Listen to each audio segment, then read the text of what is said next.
नमस्कार, news state देख रहे हैं आप। मैं हूं आपके साथ शफान अंसारी। 2022 के चुनावी महाभारत, किन मुद्दों पर जारी है सियासत? आपके क्षेत्र में, आपकी विधानसभा सीट पर वो कौन से मुद्दे हैं, कौन सी समस्याएं हैं जो चुनावी समीकरणों को बदल सकती हैं? विकास का मुद्दा 2022 के चुनावी समर को दिशा देगा या फिर जातिगत समीकरण हावी रहेंगे? हर एक मुद्दे और समीकरण की पड़ताल करेंगे 403 में। आज बात बिजनौर की चांदपुर विधानसभा सीट की।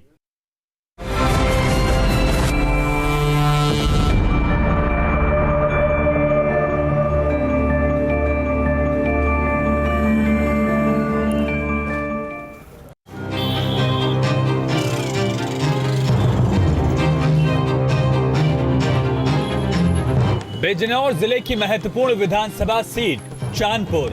इस सीट को चांदपुर स्याऊ के नाम से भी जानते हैं। इस सीट में कभी भी एक पार्टी का दबदबा नहीं रहा। वर्तमान में यहां से बीजेपी की कमलेश सैनी विधायक हैं, जिन्हें 2017 विधानसभा चुनाव में 92,345 वोट मिले थे, जबकि उनके निकटतम प्रतिद्वंदी मोहम्मद इकबाल को 56,696 वोट। चांदपुर विधानसभा सीट पर 1957 में पहली बार चुनाव हुए। तब से लेकर अब तक ऐसा कभी नहीं हुआ कि कोई एक पार्टी एक के बाद एक कई चुनाव में जीत हासिल करती चली गई हो। चांदपुर विधानसभा क्षेत्र आजादी से पहले की स्याऊ रियासत का हिस्सा है। यहाँ के राजा गुलाब सिंह के नाम पर चांदपुर में गुलाब सिंह डिग्री कॉलेज है। ये क्षेत्र कभी गुड़ के कारोबार के लिए मशहूर था। यहाँ आज भी भूरा यानी कि बारीक चीनी की दुकानें हैं। चांदपुर विधानसभा क्षेत्र में मतदाताओं की संख्या करीब 3,20,000 है। यहाँ मुस्लिम मतदाता निर्णायक भूमिका में हैं। मुस्लिम मतदाताओं की संख्या करीब 1,20,000, जाट मतदाता 35,000, एससी वोटर्स करीब 45,000, वहीं राजपूत मतदाता करीब 25,000 हैं। हालांकि विधानसभा क्षेत्र में जातिगत समीकरण बहुत ज्यादा मायने नहीं रखते। विकास के लिहाज से बात करें तो बीते वक्त में क्षेत्र में कई सड़कों का निर्माण हुआ। स्वास्थ्य क्षेत्र में मेडिकल कॉलेज का निर्माण कराया जा रहा है। हालांकि अभी भी कई समस्याएं हैं, मसलन रोजगार, औद्योगिक विकास, जिनको लेकर जनता के अपने सवाल भी हैं। क्षेत्र में आईटीआई की स्थापना रही है। क्षेत्र के जो प्रमुख मार्ग हैं, चांदपुर जलीलपुर मार्ग है, इसका निर्माण वर्तमान भाजपा शासन में हुआ है। चांदपुर हल्दौर मार्ग का निर्माण प्रस्तावित है, उस पर कार्य चल रहा है, संभव से 1 महीने में पूरा हो जाएगा। और इसी के साथ साथ चांदपुर से दत्याना, चांदपुर से पैजनिया, चांदपुर से फिना, इन मार्गों पर भी कार्य चल रहा है। माना जा रहा है कि यही वो मुद्दे हैं जो 2022 में अहम साबित होंगे।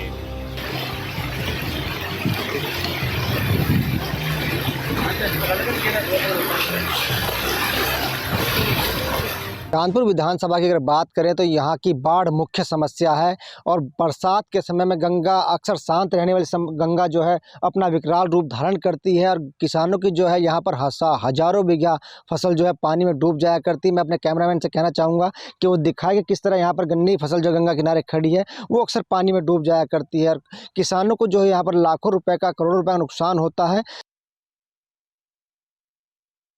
अब सवाल यह है कि चांदपुर की मौजूदा विधायक ने अपने कार्यकाल में क्या विकास कार्य कराए हैं? वो कौन सी उपलब्धियां हैं जिनके बलबूते वो 2022 में जीत का दम भर रही हैं? सुनिए।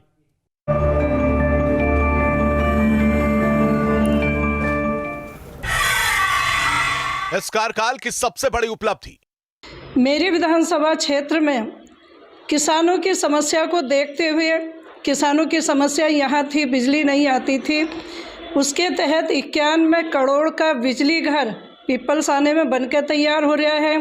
4 बड़े पुल मेरी विधानसभा में हुए, जिससे लोगों को आने जाने में अब आसानी से लोग अपने गंतव्य तक पहुंच जाते हैं।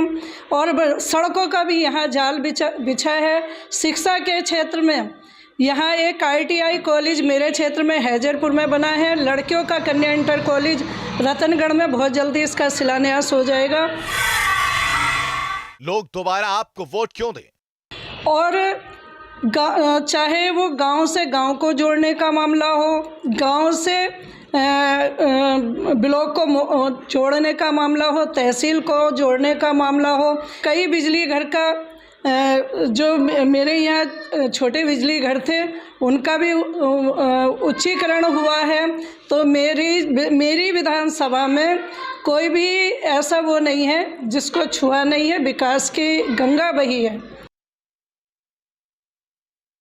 विधायक का तर्क सुना, अब देखिए कि विधायक के तर्कों पर विपक्ष की राय क्या है। क्या वाकई विधायक ने क्षेत्र का विकास किया है?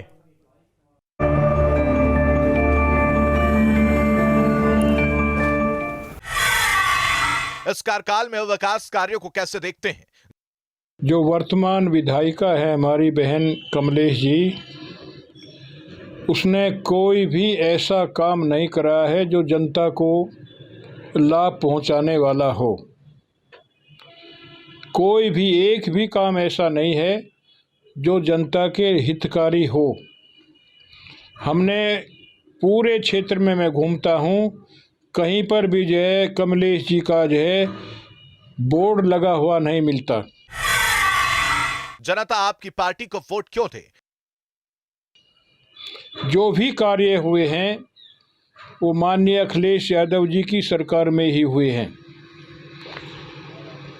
ये जो पुल बना है जो हस्तिनापुर को जोड़ता है, ये माननीय अखिलेश यादव जी ने बनवाया था। केवल अप्रोच रोड जो है इस सरकार में बनी है, अभी पूरी नहीं हुई है, वो भी बीच में पड़ी हुई है। जो अखिलेश यादव जी ने इंजीनियरिंग कॉलेज बनवाया, कई एक बिजली घर लगवाए, जो बुनियादी जो है समस्याएं थी उस क्षेत्र की जो है कई एक बिजली घर लगवाए। आपकी पार्टी जीती तो क्या प्राथमिकता होगी? मैं वहाँ पर जो बुनियादी समस्याएं हैं उनको जो है निदान करने का काम करूँगा।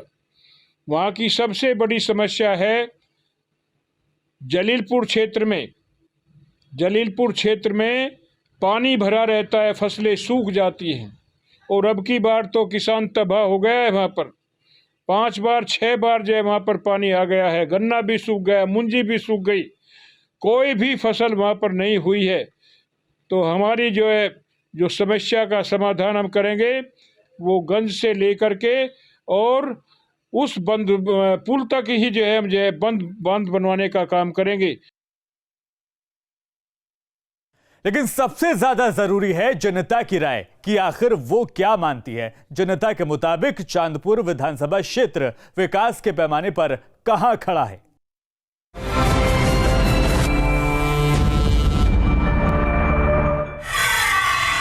क्या इलाके में विकास से आप संतुष्ट हैं?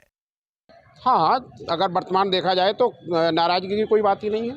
साहब हमें तो सब ऐसी नज़र पड़ रहा, मामला जैसा है था उसी तरह का मामला है। कोई किसी तरह की भी कोई विकास किसी तरह का है ही नहीं। ऐसा मैं बिल्कुल भी संतुष्ट नहीं हूँ। सड़क तक तो सब बनवाई ना गई आज तक।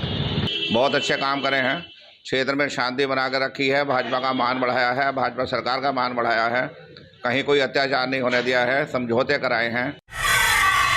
क्या विधायक ने अपने सारे वादे पूरे किए? हमारे गांव के अंदर तो कोई ऐसा नहीं हुआ, कुछ ना कोई टंकी है ना कोई सड़क है, जो सड़क टूटी भी हुई है। कोई हमारी नज़र में तो कोई खास बदलाव नहीं हुआ और मुसीबत ज़्यादा पब्लिक ज़्यादा है। उनके कार्यकाल की अगर बात की जाए, सबसे पहली उपलब्धि जहां तक मैं मानता हूं क्षेत्र के लिए पीपल्स आना बिजली घर की क्षमता वृद्धि रही है। बिजली घर की क्षमता वृद्धि होने से क्षेत्र के जो उपभोक्ता हैं, जो ग्रामीण हैं या किसान थे, विद्युत कटौती से परेशान थे, उन्हें विद्युत कटौती से मुक्ति मिली है। स्थानीय समस्याएं क्या हैं? फाटक से लेकर लगभग थाने तक इतने बुरे गड्ढे और इतने बुरी प्रशासन, उस पर मतलब एसडीएम साहब हमारे रोज निकलते हैं, आम जनता भी रोज निकली, उसमें इतने गड्ढे हैं जो कोई हिसाब नहीं है। पानी भी मेरी गाड़ी के लगभग 1-1 फीट पानी रहा है उसमें सड़क पर। हमारे यहाँ की जो सड़कें सब टूटी हुई थी, सब टूटी हुई हैं। जो सरकारी नल इसी तरह के पड़े हुए, हमारे हिक का प्रधान जो है वो भी इसी तरीके का काम कर रहा। चांदपुर विधानसभा सीट पर कभी भी किसी भी पार्टी का गढ़ नहीं रहा। माना जा रहा है कि 2022 में यहां विकास के मुद्दे अहम भूमिका निभाएंगे। 403 में इतना ही। देखते रहिए न्यूज़ स्टेट।